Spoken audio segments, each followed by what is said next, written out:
हे सूर्यदेव, मकर संक्रांति के इस वीडियो को जो भी दिल से लाइक करे उसके जीवन से हर एक प्रकार के कष्ट को मिटाकर उसकी किस्मत में रोशनी यानी कि किस्मत को चमका दीजिएगा। दोस्तों, मकर संक्रांति साल के पहले महापर्व के रूप में आ चुकी है। मकर संक्रांति बहुत ही उत्साह के साथ पूरे देश में अलग अलग नाम से इस त्योहार को मनाया जाता है। इस दिन से सूर्य दक्षिणायन से उत्तरायण हो जाते हैं और ये माना जाता है कि उत्तरायण का जो काल होता है वो देवताओं के दिन माने जाते हैं।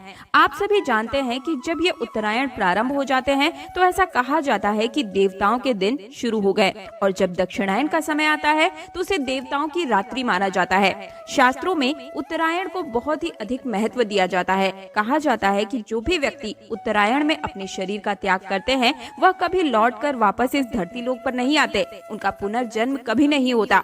इसलिए भीष्म पितामह ने इंतजार किया उत्तरायण का और जब उत्तरायण का समय आया तो मकर संक्रांति के दिन ही उन्होंने अपने शरीर का त्याग किया और तब तक वे बाण शैया पर ही लेटे रहे। तो ये दिन बहुत ही महत्वपूर्ण होता है दोस्तों। स्नान करने के लिए, दान करने के लिए, कोई भी धर्म करने के लिए इस दिन को यानी कि मकर संक्रांति के दिन को सबसे श्रेष्ठ माना जाता है।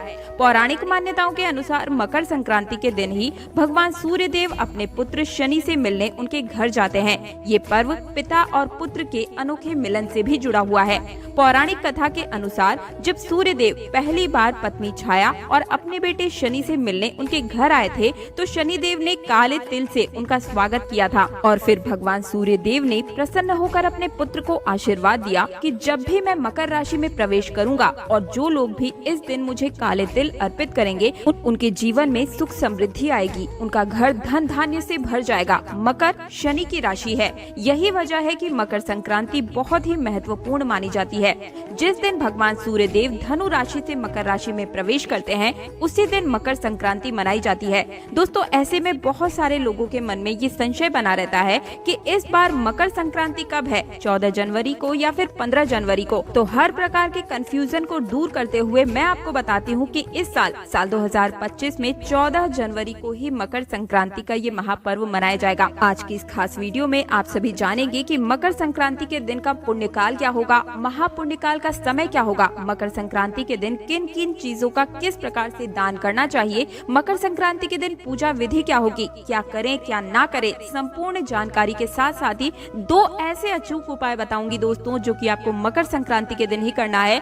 भगवान सूर्य देव की ऐसी कृपा प्राप्त होगी कि आप अपनी मन चाही इच्छा को पूर्ण करवा सकते हैं, चाहे फिर वो आपकी कैसी भी कोई भी इच्छा क्यों ना हो। चाहे आप शादी विवाह करना चाहते हैं, प्रेम विवाह करना चाहते हैं, व्यापार हो, नौकरी हो, संतान प्राप्ति हो, गृह कलेश हो या नई प्रॉपर्टी, नया घर खरीदना हो, सारी जानकारी आज की इस खास वीडियो में मैं आप सभी को बताने वाली हूँ। वीडियो बहुत ही महत्वपूर्ण है, पूरा जरूर देखिएगा और अच्छी लगे तो वीडियो को लाइक जरूर कीजिएगा। दोस्तों, तीज त्योहार और धर्म चैनल का एक ही मकसद है, आप सभी को जन साधारण भाषा में आपकी हर एक समस्या का हल देना, साथ ही व्रत पर्व से जुड़ी हर एक जानकारी सटीक रूप से बताना। कमेंट बॉक्स में जय श्री राम, जय सूर्यदेव जरूर लिखिएगा। दोस्तों, आप सभी के कमेंट्स मेरे लिए बहुत महत्वपूर्ण है क्योंकि यही एकमात्र ऐसा जरिया है जिससे मुझे पता चलता है कि आप सभी को वीडियो कैसा लगा और आपका एक लाइक करने से हमारी मेहनत सफल हो जाती है। तीज त्योहार और धर्म चैनल को सब्सक्राइब करके पास वाला बेल आइकन भी जरूर प्रेस कीजिएगा। दोस्तों, मकर संक्रांति के शुभ अवसर पर कमेंट में अपनी राशि जरूर डाल दीजिएगा। राशि अनुरूप कोई उपाय बनता पड़ता है तो वो मैं आपको कमेंट के माध्यम से ही रिप्लाई में बता दूंगी। और अब जरा ध्यान से सुनिएगा। हिंदू पंचांग के अनुसार इस साल मकर संक्रांति 14 जनवरी 2025 को माघ मास के कृष्ण पक्ष की प्रतिपदा तिथि पर मंगलवार के दिन है। इसी के साथ इस दिन रवि पुष्य नक्षत्र का भी संयोग बन रहा है। अब बात करें कि आज के दिन हमें पूजा किस प्रकार से करनी चाहिए, तो देखिए, आज के दिन हमें जल्दी उठना चाहिए और इस दिन खर मास की समाप्ति होती है। तो सबसे पहले अपने घर की साफ सफाई जरूर ही करनी चाहिए। तो सुबह जल्दी उठकर घर की साफ सफाई कर ले और इसके बाद कहा जाता है कि इस दिन गंगा स्नान जरूर करना चाहिए। तो देखिए, अब हर किसी के लिए गंगा स्नान करना तो पॉसिबल नहीं है, सब लोग गंगा में स्नान करने नहीं जा सकते। तो ऐसे में अपने ही घर में गंगा जल मिश्रित जल से स्नान कर लेना चाहिए और अगर गंगा जल भी ना हो तो ऐसे में आप साधारण जल में थोड़े से काले तिल के दाने डालकर ओम गंगाए नमः बोलते हुए स्नान जरूर कीजिएगा। इसके बाद जैसा कि उत्तरायण का दिन होता है तो कहा जाता है कि शुभ रंगों के वस्त्र धारण करने चाहिए। प्रयास कीजिए कि इस दिन पीले रंग के वस्त्र धारण करें या फिर लाल रंग के वस्त्र धारण करें। मकर संक्रांति के दिन की तिथि पूर्ण रूप से भगवान सूर्य देव को ही समर्पित होती है। इसलिए भगवान सूर्य देव के प्रिय रंगों के ही वस्त्र धारण करने चाहिए, शुभ रंगों के वस्त्र धारण करने चाहिए और भगवान सूर्य देव की विधि विधान से आज के दिन पूजा अर्चना जरूर करनी चाहिए। देखिए, भगवान सूर्य देव जो कि आत्मा के कारक होते हैं, हमारी जन्म कुंडली में सबसे महत्वपूर्ण ग्रह होते हैं।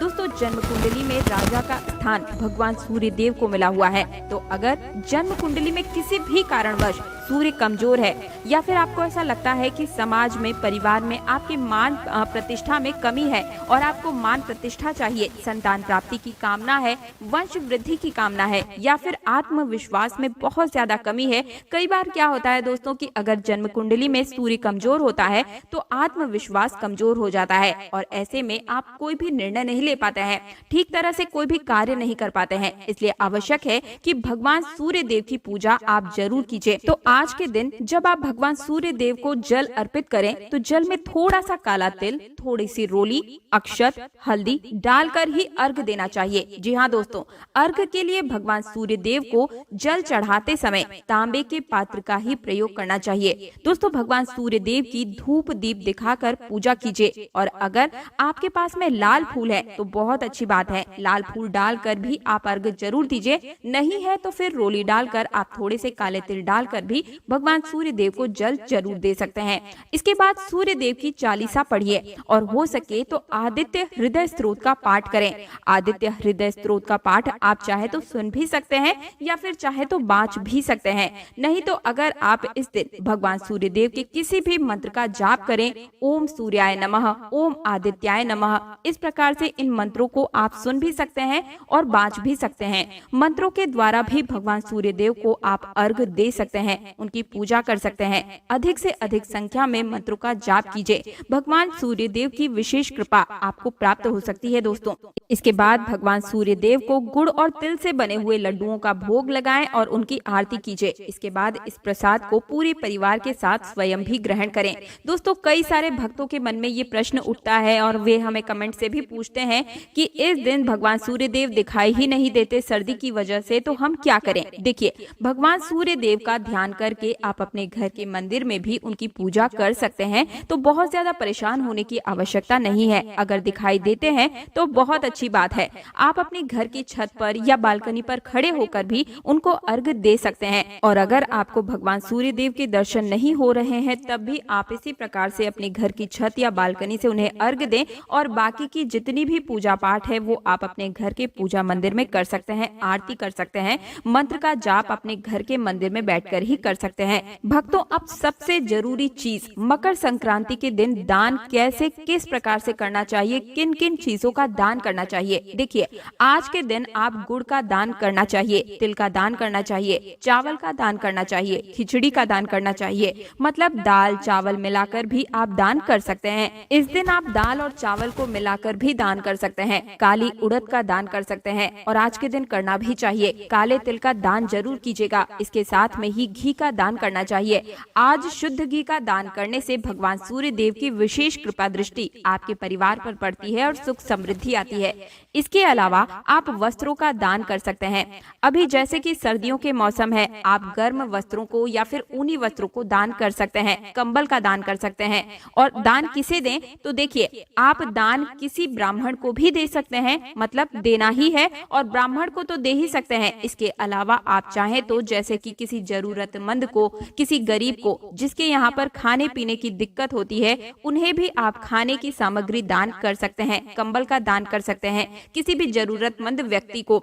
और अपनी सुविधा के अनुसार आप देख लीजिएगा कि कुछ चीजें ब्राह्मण को दें और कुछ चीजें आप किसी गरीब जरूरतमंद व्यक्ति को दे सकते हैं। दोस्तों, आज के दिन खाने में खिचड़ी बनाई जाती है, दाल चावल मिलाकर खिचड़ी बनाकर इसी का भोग भगवान सूर्य देव को भी लगाया जाता है और स्वयं भी पूरे परिवार के साथ ग्रहण किया जाता है। तो आज खिचड़ी खाना आवश्यक माना गया है। वैसे देखिए, हर जगह की परंपरा थोड़ी बहुत अलग होती है, हर जगह त्योहारों को मनाने का तरीका अलग होता है, लेकिन थोड़े अलग अलग नाम से, अलग अलग रीति रिवाजों के साथ जिस प्रकार आपके यहाँ पर होता हो, आप उसी प्रकार से मकर संक्रांति आपको मनानी चाहिए। और अब मैं आपको बताती हूँ कि मकर संक्रांति का महापुण्य काल का समय क्या होगा। तो देखिए, इस बार मकर संक्रांति के दिन सूर्य नारायण मकर राशि में सुबह 8:45 पर प्रवेश करेंगे। इसलिए इस बार गंगा स्नान का और दान का शुभ मुहूर्त सुबह 9:03 से लेकर शाम 5:46 तक रहने वाला है।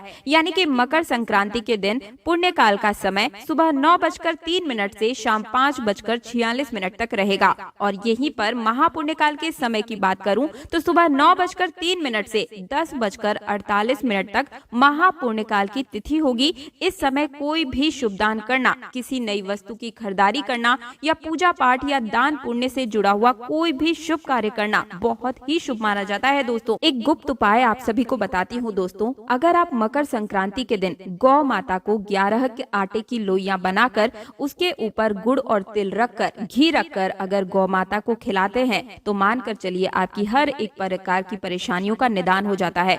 गौ माता की पीठ पर हाथ फेरें, उनके मस्तक पर हाथ फेरें और अपनी जो भी परेशानी है उसे बोल दीजिए। गौ माता के आशीर्वाद से आपके जीवन की हर एक प्रकार की परेशानियों का निदान हो जाएगा। गौ माता के अंदर 33 कोटि देवी देवताओं का निवास होता है, जो कि इस दिन यानी कि मकर संक्रांति के दिन एकदम ही जागृत अवस्था में होते हैं, जिसकी वजह से मात्र ये एक सिंगल उपाय भी आपकी हर एक प्रकार की परेशानियों को पूर्ण रूप से दूर कर देते हैं। दोस्तों, मकर संक्रांति के बारे में मैंने आप सभी को कुछ साधारण सी चीजें तो बता दी है, लेकिन अब आपको कुछ खास चीजें जानने की आवश्यकता है। अब जो मैं आपको जानकारी देने जा रही हूँ वो ऐसी जानकारी है जो आपके जीवन को बदल करके रख देगी। तो बस आपको क्या करना है, सबसे पहले तो कमेंट बॉक्स में जाकर जय सूर्यदेव लिखने के साथ अपनी राशि डाल दीजिए, ताकि राशि अनुरूप उपाय मैं आपको कमेंट में बता सकूं। साथ ही तीज त्योहार और धर्म चैनल को सब्सक्राइब करके पास वाला बेल आइकन प्रेस और वीडियो को लाइक जरूर कीजिएगा। निवेदन है आपसे, क्योंकि ये आपके लिए तो बिल्कुल मुफ्त है, लेकिन इससे हमारा मनोबल बढ़ता है और साथ ही आपको हर रोज ऐसी गुप्त जानकारियाँ बिल्कुल मुफ्त में हर रोज मिलती चली जाती है। तो आपको कौन से उपाय करने हैं, ध्यान से सुनिएगा। बस आपको क्या करना है, मकर संक्रांति के दिन हल्की सी पूजा कुछ वृक्षों के सामने जाकर कर लेनी है और इसके पश्चात उन वृक्षों को छोड़कर वापस अपने घर चले आना है। और इसके बाद आप खुद देखिएगा आपके जन्म जन्मांतर की गरीबी, परेशानी, कष्ट, दरिद्रता हमेशा के लिए खत्म हो जाएगी। आप इस चीज को बस एक बार कीजिएगा, 24 घंटों में आपके सामने रिजल्ट होगा। 501% इस चीज की गारंटी लेती हूँ मैं।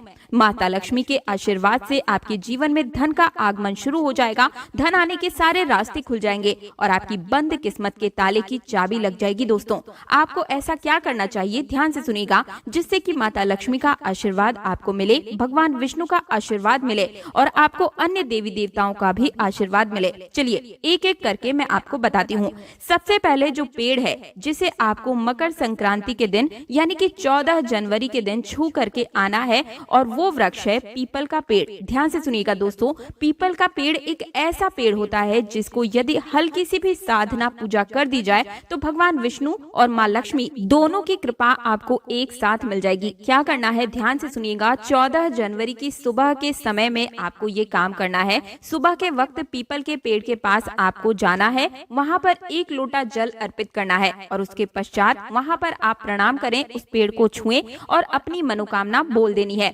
इतना करने के बाद आपको भगवान विष्णु का आशीर्वाद प्राप्त हो जाएगा। मान के चलिए आपका दुर्भाग्य जो है वो एक तरह से बिल्कुल ही खत्म हो जाएगा मकर संक्रांति के इस पावन पर्व पर, क्योंकि इस दिन रवि पुष्य नक्षत्र बनने जा रहा है, जो कि पूरे 19 वर्षों के बाद आया है। भगवान विष्णु के आशीर्वाद से आपको आकस्मिक धन की प्राप्ति होगी। दूसरी तरफ भगवान विष्णु का आशीर्वाद भी आपको मिलेगा और आपके जीवन के हर एक प्रकार के कष्ट दूर हो जाएंगे। अब इसी के साथ आपको उसी दिन यानी कि मकर संक्रांति के दिन ही शाम के समय में यानी कि संध्या काल में एक बार फिर से पीपल के पेड़ के पास जाना है। वहाँ पर जाकर एक घी का दीपक जलाना है। घी का दीपक जलाकर आपको एक बार फिर से उसी मनोकामना को वहाँ पर बोलना है।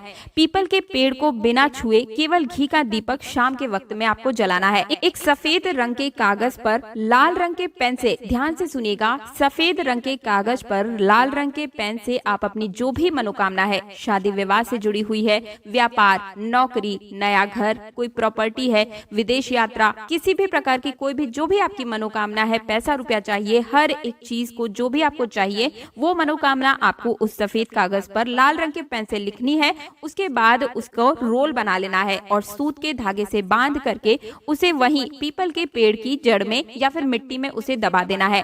बस इतना कार्य आपको मकर संक्रांति के दिन करना है। मान के चलिए दोस्तों, अगर आपने ये इतना सा काम, इतनी सी क्रिया कर ली ना, आप खुद देखिएगा 24 घंटे के अंदर आपकी परेशानियों का तो निदान हो ही जाएगा। साथ ही आपकी जो भी मनोकामना आपने उस कागज में लिखी है वो बहुत ही जल्दी पूर्ण होती हुई आपको स्वयं नजर आएगी। दूसरा जो पेड़ है, जिसे अगर आप मकर संक्रांति के दिन छू कर आ जाते हैं तो भगवान भोलेनाथ और माँ पार्वती की असीम कृपा को प्राप्त कर सकते हैं। देखिए, भगवान शंकर जो होते हैं वो महाकाल कहे जाते हैं, और अगर आपने इस दिन यानी मकर संक्रांति के दिन इस पेड़ को छू लिया तो भगवान शंकर की ऐसी कृपा प्राप्त होगी कि आपको अकाल मृत्यु का भय बिल्कुल ही दूर हो जाएगा। किसी भी प्रकार की दुर्घटना से जो बचने की क्षमता है वो आपके अंदर आ जाएगी, क्योंकि भगवान शंकर का आशीर्वाद आपको प्राप्त हो जाएगा। क्या करना है, मकर संक्रांति के दिन किसी भी बेल वृक्ष को आपको छू करके आ जाना है। बेल वृक्ष आपको किसी भी शिव मंदिर के आसपास में मिल जाएगा। तो मकर संक्रांति के दिन आप किसी भी बेल वृक्ष के पास जाएं, 1 लोटा जल और 1 घी का दीपक लेकर आप वहां पर जाएं, और उसके बाद उस 1 लोटे जल को आप बेल वृक्ष के अंदर समर्पित करें और वहीं पर घी का दीपक जला दें। इसके बाद बेल वृक्ष को छूते हुए आप भगवान भोलेनाथ से प्रार्थना करें कि हे भगवान भोलेनाथ, मेरी हर एक प्रकार को कष्ट को दूर करें, मेरे जितने भी शत्रु हैं उनका मन परिवर्तन करें या फिर उनका विनाश करें। जो भी आपकी मनोकामना है वो बोलें। साथ ही इससे क्या है, आपका बिल्कुल ही अकाल भय जो है, अकाल मृत्यु का भय दूर होगा। भगवान शंकर की ऐसी कृपा प्राप्त होगी कि आपके जीवन में जितनी भी प्रकार की परेशानियां हैं वो दूर हो जाएंगी। तो दूसरा वृक्ष था बेल वृक्ष। तीसरा पेड़ है, मकर संक्रांति के दिन आंवला के पेड़ को छू करके भी आप अपनी हर एक प्रकार की मनोकामना को पूर्ण कर सकते हैं।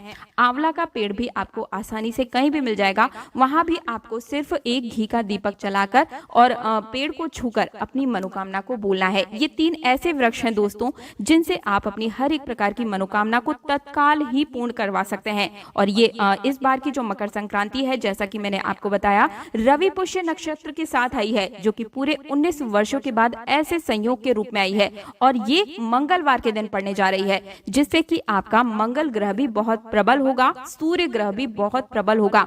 ये दोनों ऐसे संयोग बनने जा रहे हैं जो आपकी किस्मत कुंडली को, बंद किस्मत के ताले को खोलने की कुंजी के रूप में आए हैं। तो मेरे द्वारा दी गई जानकारी से आप सभी को संतुष्टि मिली होगी। किसी भी प्रकार का कोई प्रश्न है, कोई संशय है, तो मुझे कमेंट में जरूर लिख भेजिए। साथ ही साथ जय सूर्यदेव राशि लिखना बिल्कुल मत भूलिएगा। राशि अनुरूप उपाय मैं आपको कमेंट के माध्यम से ही बताऊंगी। निवेदन है आपसे कि वीडियो को लाइक करके जरूर जाइएगा, बहुत मेहनत लगती है। तीज त्योहार और धर्म चैनल को सब्सक्राइब करके 5 वाला बेल आइकन जरूर प्रेस कीजिएगा। मिलती हूँ एक और नई जानकारी के साथ, तब तक के लिए जय सूर्यदेव।